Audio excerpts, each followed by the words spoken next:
시청자 여러분 안녕하십니까. 지금부터 전욱현의 안보정론을 시작하겠습니다. 자, 이제 여러분들께서 지금 많이 좀 뭐라 그럴까요? 많은 분들이 지금 댓글에 참여하고 계신데요. 여러분들 뭐 제가 얼굴은 잘 모르지만은 다 이름은 다 전부 다 외우고 있습니다. 항상 여러분들께 감사의 말씀을 드리고, 아마도 이제 지금 일요일 아주 그냥 편안한 휴일을 보내실 것 같은데요. 제가 빨리 끝내서 여러분들께서 오찬을 좀 빨리 하실 수 있도록 그렇게 노력을 하겠습니다. 우선요, 우리 국민의 내부 동향이 심상치가 않습니다.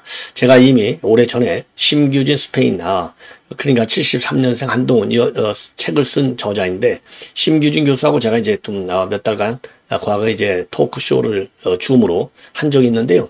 이분이 최근에 이 빅데이터 분석을 해봤더니 한동훈의 특징이 바로 뭐냐? 야당과 똑같은 소리를 내고 있다는 겁니다. 여러 가지 현안에 대해서. 그러다 보니까 그것이 당의 지지율을 떨어지는 요인으로 되어 있고, 그러다 보니까 이 자유우파들이 한동훈의 정체성이 뭐냐라고 하는 의문을 제기하면서 여권 내 틈이 벌어지고 있다. 이런 점을 우려하고 있어요. 예, 그랬는데 그러한 현상이 말이죠. 지금 이제 노골적으로 표면화되고 있다는데 상당히 우려를 하지 않을 수 없습니다.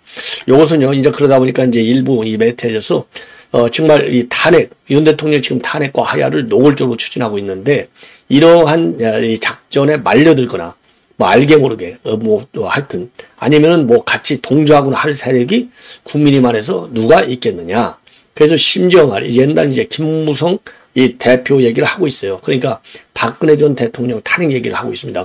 그래서 제가 어제 이 SNS에 놔두는 글, 뭐니 해도 구간이 병관이다. 지금 윤 대통령을 지키는 길밖에 없다. 이런 그 SNS에 놔두는 글을 여러분께 소개해 드렸고, 그리고 유근일 칼럼니스트가 뉴델리에서 얘기하고 있는 이 칼럼, 요거를 여러분께 소개해 드렸습니다. 자, 그래서 제가 왜 이 말씀을 드리냐면, 연거푸, 지금 이제 21일 회동이 있지 않습니까? 그러다 보니까 지금 이제 친한계에서 최고 수위의 압박을 용산에 대해서 하는 것이 아니냐. 그래서요, 이 21일 날 회동이 있기까지의 과정과 관련해서 이제는 아예 그런 협상 과정 자체를 다 까고 있어요. 누가? 김동혁이가. 모든 방송, 김종혁입니다. 저도 이제 말이 빨리 나오다 보니까 이름이 좀 헷갈리는데, 김종혁. 중앙일보 논설위원 출신이죠. 그러니까 뭐 언론 본래 잘 알죠. JTBC 나가서 떠들어, 또 SBS 나가서 떠들어, 뭐 온갖 언론에 다 다니고 있어요. 이게 김종혁이가 누구냐? 뭐 고향에 있는 당협위원장인데요. 한동훈이가 원외 위원장들의 목소리도 담아야 되겠다, 지도부에서. 그래서 최고위원 타이틀까지 줬어요. 아주 핵심 골수 김종혁이죠. 예, 본래부터. 자, 그래서 이게 아무리 좋은 의도를 갖고 얘기한다 하더라도 제가 항상 얘기잖아요. 오얏 나무 밑에서 이거 갓도 고쳐 쓰지 말라. 이게요, 다 옛날 어른들 말씀을 보면, 예, 정말 제가 살면서 젊었을 때는 저도 잘 몰랐어요. 뭐 죽어라고 일만 하다 보니까 어른들 말씀 별로 생각할 틈이 없어. 그냥 밤이나 낮이나 사무실 가서 일만 했으니까요. 자, 근데 지금 저도 이제 인생을 살 만큼 살다 보니까 어른들 말씀 중에 틀린 게 아무리 세대가 바뀌어도 거의 없어요. 그러니까 수백 년 내려온 진리, 사례들이 하나의 말씀으로 돼 있고, 그러니까 그 말씀이 오차의 범위가 없는 거예요, 사실. 그러니까 오얏 나무 밑에서 갓을 고쳐 쓰지 말라고 할 정도로 중요한 이런 거에 대해서는 굉장히 발언에 신중을 기해야 되는데, 아예 모든 언론, 그러면 김종혁만 그러냐, 신지호, 김종혁 뭐 등등 아주 둘이서가 제일 대표 주자예요. 예, 제일 대표 주자. 그동안에 이제 많이 발언을 했던 이제 장동혁 같은 경우는 본인이 이제 선거 때 재산을 축소 신고했다는 의혹으로 지금 이제 수사를 받고 있는데, 기소 조치가 됐는데 내가 무슨 법사위를 띄겠느냐. 그래서 법사위 내려오겠다, 이런 얘기를 하면서 이 언론 활동도 조금 줄고 있어요. 그래서 제일 이제 빅스피커 역할을 하는 게 신지호와 김종혁. 그래서 대대적으로 이번에 지금 21일 회동을 앞두고 마치 이재명의 회동하는 것보다도 더 세게 한동훈의 입장을 광고하고 다니고 있다. 요건요, 기본적으로 저는 이제 예의를 굉장히 중시하는 사람이거든요. 예, 저도 왜냐면, 우리가 이제 어렸을 때는 맨 어른들한테 배운 게 그거지 않습니까? 어른들 잘 모셔라고.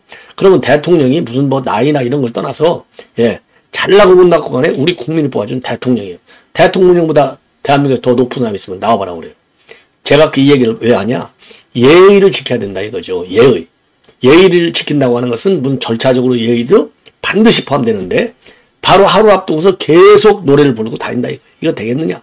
심지어 어제도 그러고 오늘은 또 어제 그제 어제 뭐 계속 오늘 또 뭐 열심히 뛰어다니겠죠. 이래가지고서는 대통령에 대한 기본적 예의가 없다. 그러면 아니 대통령이 바보니까 그거 못 알아듣겠어요? 대통령 참모들이 저보다 100배 만배 많은 정보를 가지고 있고 그런데 그 사람들이 바보입니까? 다 알아듣죠. 말기. 제가 왜 이런 얘기를 하느냐. 김종혁이가 온갖 방송에 나와서 하는 얘기가 우선 그중에 그러니까 이제 지금 이제 정진석 비서실장이 배석한다 이렇게 돼 있잖아요. 근데 7월 말에 한동훈이하고 면담할 때도 그때 정진석이가 배석을 했어요. 왜? 아니, 비서실장이잖아요. 어차피 정진석이가 다 알 수밖에 없고 또 알아야 돼요. 그래야 나라가 바로 가지 않습니까? 예. 자, 그래서 배석을 한다. 그러면서 이제 발표까지 했어요. 왜 배석하느냐? 그야말로 불필요하게 또 언론에서 또 추정 보도하고 오해가 생기고 그러면은 아니한만 못할 수도 있는 거 아니에요. 그래서 그런 오해를 불식하기 위해서 배석한다. 이렇게 돼 있거든요. 근데 김종인가 뭘 까고 있느냐? 용산에서요, 저 정진석이를 비서실장을 갖다가 배석시킨다고 하니까 나도 배석시킬래요. 이랬다는 거예요. 나도 배석시키겠다. 아니, 대통령하고 한동훈이하고 등급이 같습니까? 막말로 얘기해서 의전 서류로 따지면 뭐 그 여당 대표니까 한 7일쯤인데 7인가 뭐 몇이 된다고 하잖아요. 야당 뭐 6인가 7위. 그리고 야당이 뭐 7일 8이 된다고 하는데 서열이 문제가 아니라 대한민국의 대통령은요. 다른 나라 대통령제하고도 달라요. 다른 나라 의원 우리는 이제 두 제도 의원 내각제하고 그다음에 대통령제하고 둘이 겹쳐져 있잖아요. 의원 내각제의 제일 큰 요소는 우리 대한민국. 국회의원을 현직 장관을 임명해도 의원직을 사퇴를 안 하지 않습니까? 이게 의원 내각제의 전형이에요. 예. 자, 그러다 보니까 대통령은 단순한 행정부 수반이 아니라 국가 원수입니다. 국가 원수. 예. 그러니까 당대표가 윤 대통령하고 만난다라고 하는 것은 행정부의 수반도이기도 하고 당원도이 제일 큰 거는 당원이죠. 당원이니까 만나는 거죠. 당원이 아닌데 만약 만난다? 그러면 또 야당이 난리가 나겠죠. 당원이니까 만나는데 물론 평당원이에요. 평당원. 그런 여러 가지 정치적인 그런 사정 때문에 이제 평당원으로.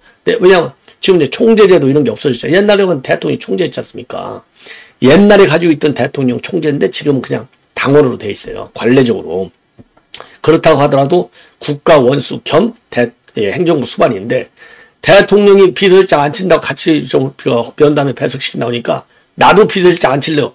아이 제가 비서실장인데 이런 싸가지 없는 것들이 어디가 있나고 단장이 리젝트 하죠. 거부하겠다는 거 아니에요. 대통령에서 굉장히 불만 폭발할 수밖에 없죠.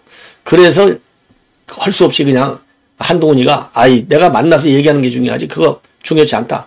저 참모들은 아이고 그러면 하지 마십시오 또 했겠죠. 뻘어져요. 김종혁이 누구죠. 신지호 이런 인간들. 아이고 자 이렇게 지금 한동훈이를 모시고 있다 이겁니다. 문제는. 그래서 이제 지금 이제 그런 얘기는 할 필요가 없는 것이죠. 그리고 또 하나 이제 뭐냐. 이번에 만약에 이 대동이 잘 안 되면, 면담이 잘 안 되면은, 김건희 여사 특검법 어떻게 될지 모른다. 이건 뭐 어제 오늘 얘기가 나온 게 아니에요. 그건 제가 얘기하는 거하고, 김종혁이라는 한동훈의 측근이, 신지호, 이런 사람들이 하는 얘기하고는 달라요. 받아들이는 게. 그러니까 좋게 얘기하면 정말 우려하는 거예요. 그렇죠? 야, 특검법. 아니, 국민의힘에서 이탈만 안 하면 절대로 특검법이 통과될 수 없잖아요. 근데 저희들이 노래 부르고 달려. 야, 이거 면담 잘못되면 이거 특검법 어떻게 될지 몰라. 이거요, 좋게 얘기하면 걱정인데, 한동훈이가 김건희 여사와 관련해. 김건희 여사가 뭐 나오지 말라, 무슨 뭐 할라. 여론이 좀 높잖아요. 이 여론이 높게 나오는 것도 여러 가지 여론조사의 기술적인 측면도 있지만은, 친한계들이 계속 노래 부르고 다니니까, 이것도 상당한 원인이 되는 거예요. 예. 민주주의라고 하는데, 여론이 물론 중요한데, 여론이 100% 꼭 국가 발전에 좋은 거냐? 그렇진 않다. 그래서 정치학 교과서에 나오잖아요. 그래서 민주주의 제일 큰 함정이 다수결의 원리고 제일 큰 함정이 가장 또 하나의 큰 함정은 우리 정치학 교과서에 나오잖아요. 우중주의라는 거예요. 우중민주정치, 우중정치. 예, 왜? 대중이니까. 대중에는 뭐 똘똘한 사람, 안 똘똘한 사람 다 있잖아요. 이 대중정치, 우중정치라고 하는 것은 감정이 흐를 수 있다는 거예요. 감정. 그 사람들이 뭐 머리가 좋고 나쁘를 떠나서 감정. 이성이 앞서야 되는데 그래서 정치는 항상 이성만 있는 게 아니라 감성적인 측면이 있는 겁니다. 근데 저희들이 노래 부르달라. 한동훈이가 3대 조건 내놨잖아요. 그러면 우리가 특검 통과될지 몰라. 이 얘기가 우려스러워서 이걸 어떻게 막을까 고심해야 돼서 거기서 나온 얘기니까. 그러니까 한동훈이가 얘기한 대로 3대 조건 윤 대통령 받아주셔야 돼요. 요거 압박을 가하는 그런 메시지 측면이 더 강해요. 우리가 장담 못해. 그러면서 뭐라고 그러냐. 아, 우리는 지난번에 4명 이탈표, 우리 표에서 나온 거 아니야. 우리는 절대로 이탈하면 안 된다고 계속 강조하고 우리끼리 작심했어. 아, 저도 그런 얘기 들었어요. 근데 그것도 순진하게 들으면 그 말이 맞아요. 진실되게 받아주고 싶어요. 근데 요새 하는 걸 보면 진실되게 받기 어려운 측면이 있어. 왜? 우리가 잘못하면 오해받잖아. 그러니까 우리는 절대적으로, 아니, 무인 투표가 아니라 뭐죠? 그거, 무기명 투표인데, 아니, 저도 흥분하다 보니까, 요새 항상 들은 무인 하다 보니까, 무기명 투표인데 누가, 전욱현이가 있는지 홍길동이가 있는지 누가 알아요? 아무도 몰라. 그러니까 이제 오해받을 소리가 있으니까 별 얘기가 다 들리는 거예요. 절대로 우리는 이탈하면 안 된다. 이런 얘기를 딱 결의를 했다는 거 아니에요. 도원 결의. 근데 그 말을 누가 믿냐 이 말이에요. 지금 여러 가지 외적 행보의 흐름을 본다면 이거 그래서 안 되겠다. 그리고 이제 부산 금정선거. 지난번 총선 때 13.1인가 이 차이 났는데 이번에 22% 이상 차이 났고 김어준이가 그 전에는 3%밖에 오히려 민주당이 이긴다고 봤는데 요 22% 확 우리가 이겨버렸잖아요. 아, 한동훈 현장 지휘를 현장을 6번이나 갔으니까 영향을 줬겠죠. 그리고 4시간 마라톤. 마라톤 쫙 뛰는 마라톤이나 쫙 돌고, 예. 이러니까 당연히 영향을 갖겠죠. 예. 그러면 그거를 내 입으로, 김종일가 그러고 돌아다니는 이런 인간이, 예. 논설명까지 해먹었으면 점잖게 떠들고 돌아다녀야죠. 안 그래요? 저도 점잖게 방송하는데, 이런 얘기다 보면 저도 사람이다 보니까 열불이 나갖고, 저 사실 점잖은 사람인데, 점잖게 할 수가 없어요. 한동훈이가 이겼어! 한동훈이 때문에 이러고 소리 지르고 방송하고 막 돌아다니는 거예요. 만약에 친한계가 아닌 의원이 친윤계가 한다. 그러면 무게감도 있고 훨씬 자기네가 전달하고 한동훈 정말 저도 한동훈 고생했다고 봐요. 예. 그거 고생 안 했다고 할 사람이 있으면 나와봐라고 그래. 그거는 한동훈 일을 아무리 비판을 한다 해도 그건 잘못된 거예요. 한동훈이 고생했어요. 6번씩 갔지 않습니까? 다만 한동훈이가 이만 잘못한 건 뭐냐? 아주 뒤늦게 조용한 선거를 하겠다. 그러니까 한동훈이가 정치 감각이 약한 겁니다. 저는 처음부터 그랬잖아요. 국민의힘 지도부가 맨날 김건희 여사 이거 무슨 해병대 특검법 한동훈이 3자 특검 노래 부를 때냐. 현장을 탱겨라 현장. 맨날 그랬잖아요. 제가 아마 그 노래 부르고 나서 한 열흘쯤 있다가 갔을 거예요. 한동훈이가. 놀래갖고 뛰어다닌다. 이 보도가 다 나왔어요. 놀래갖고. 민심이 좀 이거 심상치 않다. 그러니까 6번 간 거예요. 그리고 한동훈이가 호남 한 번이라도 갔습니까? 그러니까 3%가 나오는 거예요. 한동훈이 대표 되자마자 어디 갔어요? 5.18 이모지 갔잖아요. 김정일 때부터 가잖아요. 윤석열 대통령도 선거 때 얼마나 갔습니까? 그러면 한동훈이 때문에 금정을 이겼다. 이렇게 볼 게 아니라 금정이 이긴 거 하나만 볼 게 아니고 이번 총선을 보면서 한동훈의 전략 중에 정말 잘한 거. 그 다음에 좀 부족해가지고 다음 지방선거, 재보궐선거가 지금 널려있잖아요. 재보궐선거 지금 국회의원만 최소 24명. 이렇게 기소됐다는 거 아닙니까? 예. 자, 그러니까 그런 큰 틀에서 이걸 봐야지. 금정 이긴 것은 한동훈이가 잘했기 때문에. 야, 이게 뭐예요, 이게. 왜 한동훈이가 잘했기 때문에 이긴 거냐. 3대 조건을 내세운다고 하니 이겼다. 그러니까 윤 대통령 아시죠? 무조건 100기 드십시오. 딱 이 얘기예요. 모든 기승전결은 윤 대통령 100기 들어라. 딱 이 얘기입니다. 이거는 어프로치가 잘못됐다. 예, 왜? 지금 우리 국민의힘은 야당이 아니고 여당이다 이겁니다.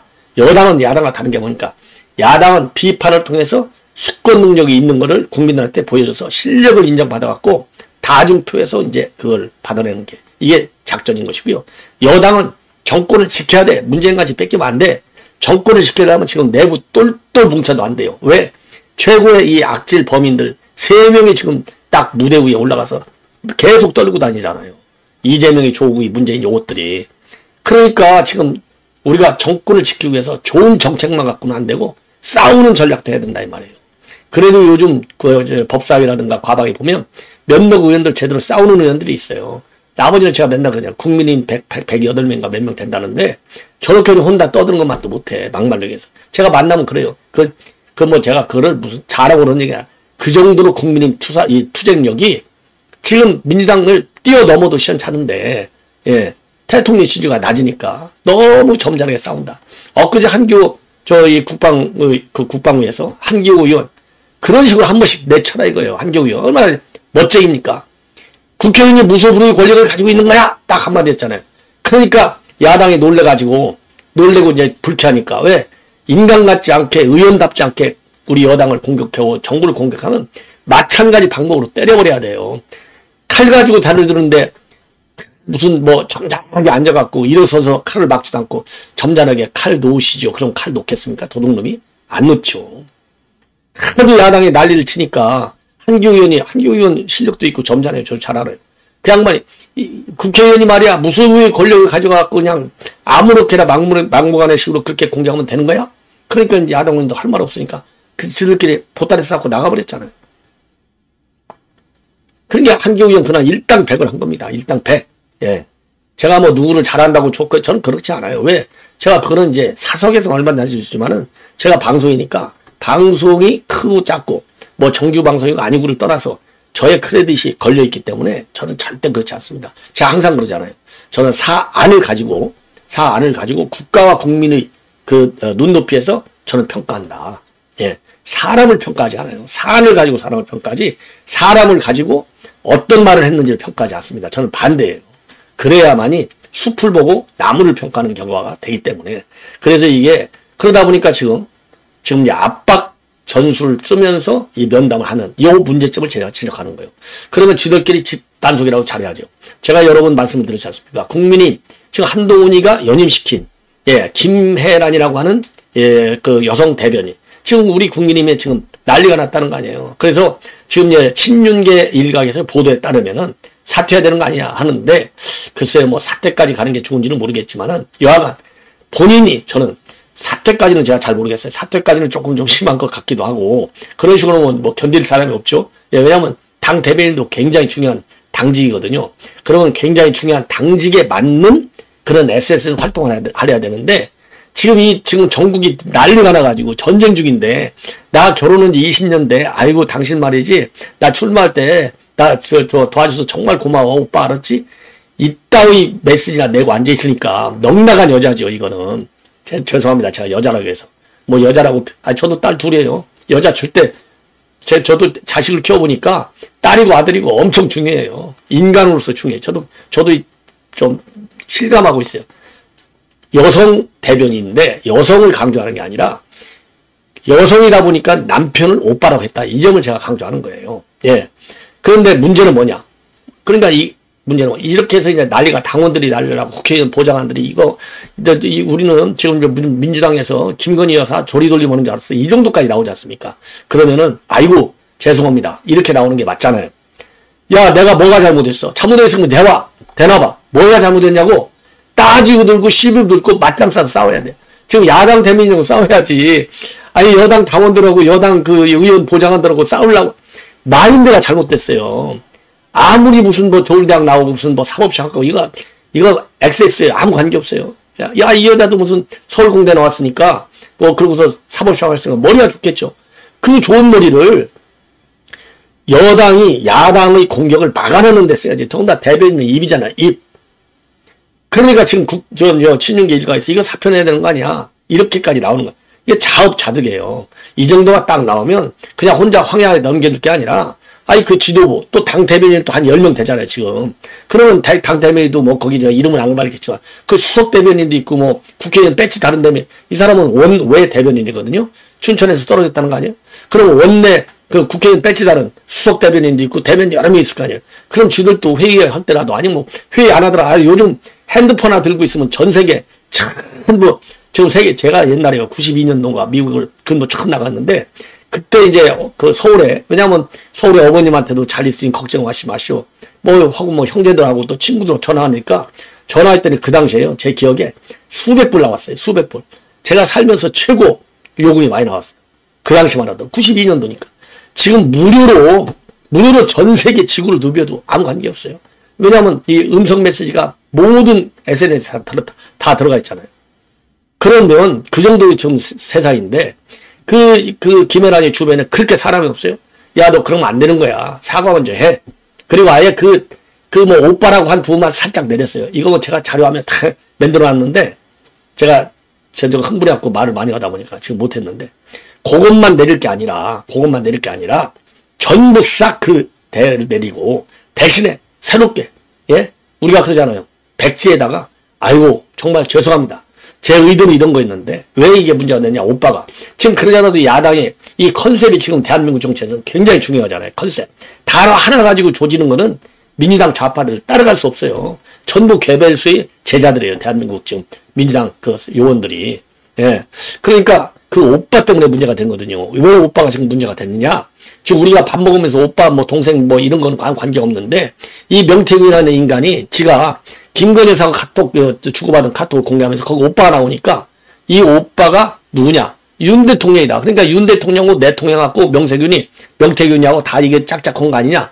요렇게 지금 야당이 몰아붙이고 있는 그 오빠를 쓴 거예요. 그러니까 제가 두 가지 문제. 이 김혜란은 정무감각이, 대변인 정무감각이 뛰어나야 되는데 정무감각이 상당히 늦다. 그리고 정무감각이 늦다 보니까 사과할 때 모여서 싸워, 당원들하고. 이 정도가 되니까 치는 게 일각에서 열받으니까 야, 너 내려와. 이렇게 되는 거예요. 쉽게 얘기해서. 여기까지만 하고 지금 박정희 대통령 관련을 좀 말씀을 드려야 되는데 이거 박정희 대통령은 지금 조선일보에 굉장히 잘 나와 있어요. 그러면 어차피 지금 딱 20분이 지났는데 조금 한 5분 정도만이라도 말씀을 드리고 김혜란이 이거 이게 이런 이제 그 얼굴 저는 항상 얼굴을 제가 관상적이긴 하지만 얼굴을 저는 중시합니다. 첫인상을. 자, 올해가 결혼 20주년. 20주년이니까 뭐 중요한 거겠죠. 저는 요 메시지 다른 건 다 좋은데 정무감각이 없이 썼고 그 다음에 처리를 잘해야 돼요. 사람이 저는 그래요. 누가 송고를 하느냐 안 하느냐는 뭐 방법이 여러 가지가 있지만은 누가 시행착오를 줄이느냐가 뭘 더 잘할 것이냐보다는 저는 훨씬 중요하다고 봅니다. 인생을 살아보니까 저는 그렇게 결론을 내렸어요. 여기 맨 마지막에 오빠 20주년 선물로 선거운동 죽도록 시키고 실망시켜서 무슨 뭐 여기 미안해 이렇게 돼 있어요. 그리고 이해해 주어서 고마워 이거거든요. 이 오빠 때문에 문제가 된 거예요. 예. 그러니까 우선 여명 이거 강승규 의원의 지금 보좌관이 있는데 여명이 지금 동료 당원 국회의원 보좌관들이 이거 완전히 지금 밤샘 국감을 치르고 있는데 지금 이제 대통령하고 한동훈이 면담을 앞두고 있는 상황에서 일하기가 엄청 힘든다. 그런데 이 대변인이라고는 이 중대한 자리를 갖고 있는 사람이 이 엄중한 시기에 이런 글을 올리는 게 말이 되느냐? 이렇게 따끔하게 한마디 하고 있는 겁니다. 자, 요 정도를 이걸 말씀을 드리고, 그 다음에 이제, 다른 거는 이제 우크라이나 사태를 좀 제가 말씀을 드리려고 했는데, 요거는 제가 요 다음으로 말씀을 드리도록 하겠습니다. 우크라이나 사태는 요 다음으로 말씀을 드리고, 그 다음에 이제,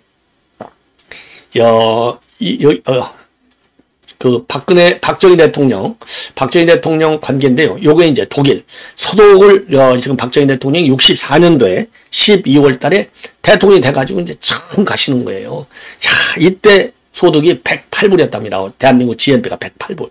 그러니까 뭐, 전 세계 최빈국가죠. 그럴 수밖에 없죠.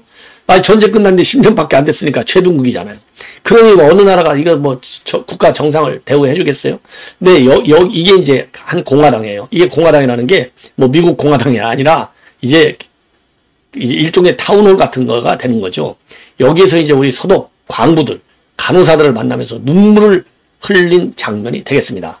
자, 그래서 제가 자료를 이제 많이 지금 찾아놨는데 시간 관계상 제가 여기 못 올렸어요. 요거는 다음에 올리도록 하고 메시지를 여러분께 말씀을 드리고 싶은데 바로 뭐냐?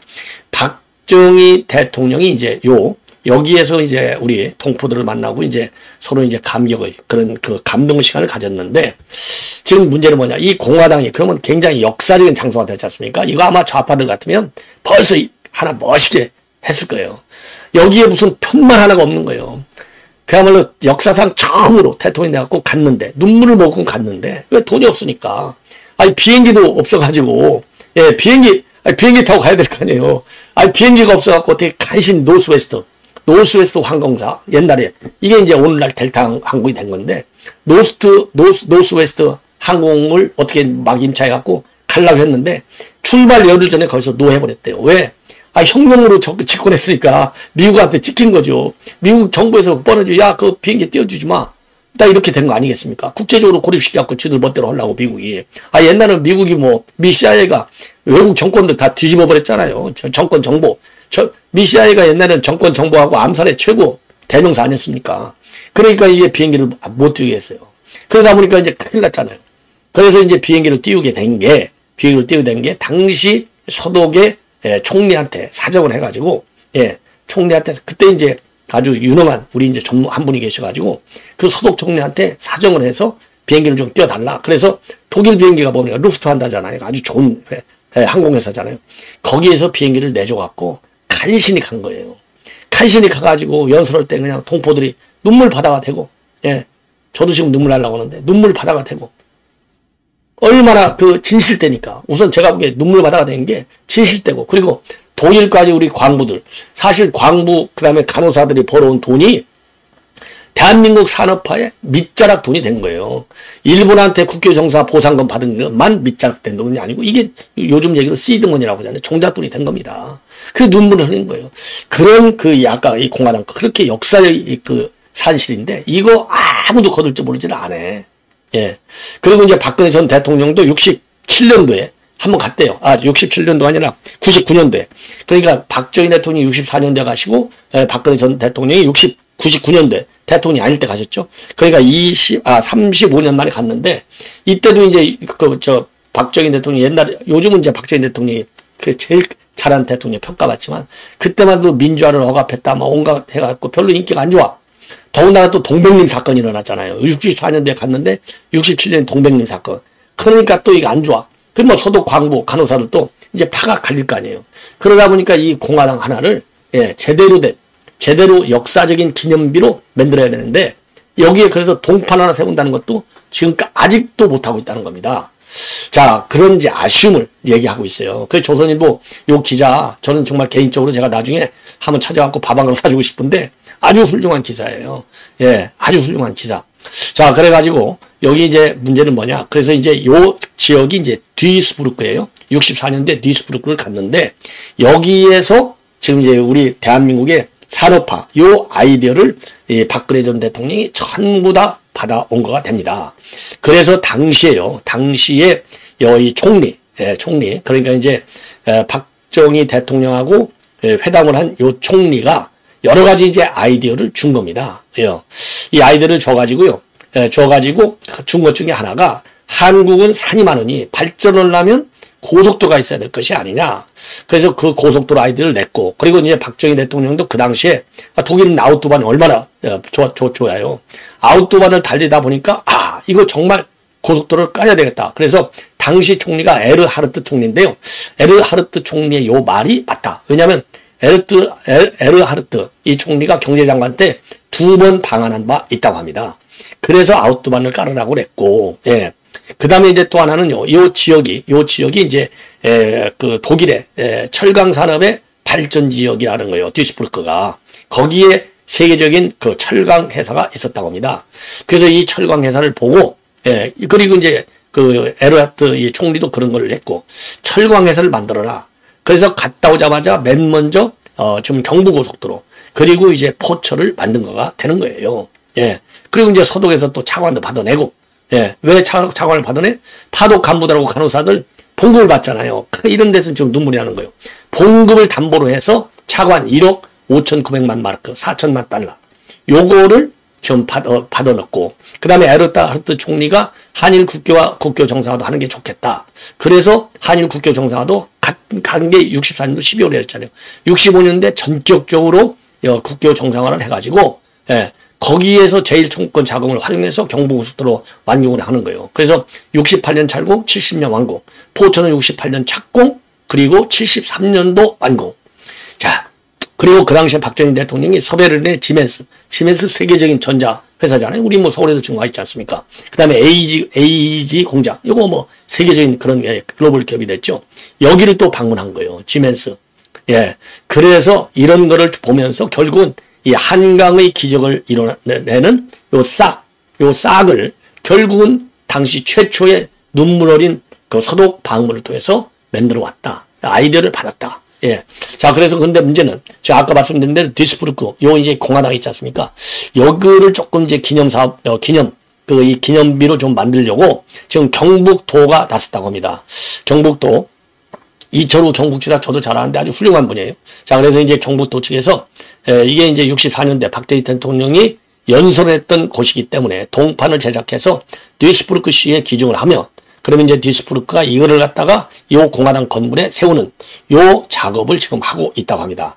반드시 우리 이철우 경북지사 성공시키기를 바람하지 않습니다.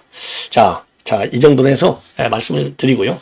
우크라이나 북한군의 파병과 관련된 여러 가지 또 뉴스들이 많이 나오는데 요거는 바로 이어지는 방송을 통해서 여러분께 해드리도록 하겠습니다. 시청자 여러분들의 열렬한 그런 이 응원의 댓글, 그리고 많은 분들의 시청 거듭거듭 감사의 말씀을 드립니다. 제가 오늘 조금 흥분했는데요. 야, 이 친한계들 정신 바짝 차립시오. 제가 다시 한번 말씀드리지만 그런 식으로 대통령을 압박하고 그런 식으로 면담을 자기의 정치니까 뭐든지 다 기승전 자기 정치 발전이겠죠. 그러나 대통령과의 면담만큼은 예외로 하라. 의도적으로 대통령 면담은 자기 도움 받아야죠. 그러나 의도적으로 공작적으로 활용하지 말라. 예, 그야말로 진정으로 국가와 국민 그리고 대한민국 정부 요 윤석열 정부의 성공, 윤석열 정부가 물어줘 보십시오. 이재명이 집권되면 여러분들 문재인한테 5년 동안 얼마나 질렸어요 우리가. 예, 질리고 질려버렸잖아요. 되겠습니까? 조국 같은 이런 인간들? 아이고 빨리빨리 싹 다 영창에 집어 넣어버려야죠. 예, 시청자 여러분, 이것으로 본 방송 마치겠습니다. 대단히 고맙습니다.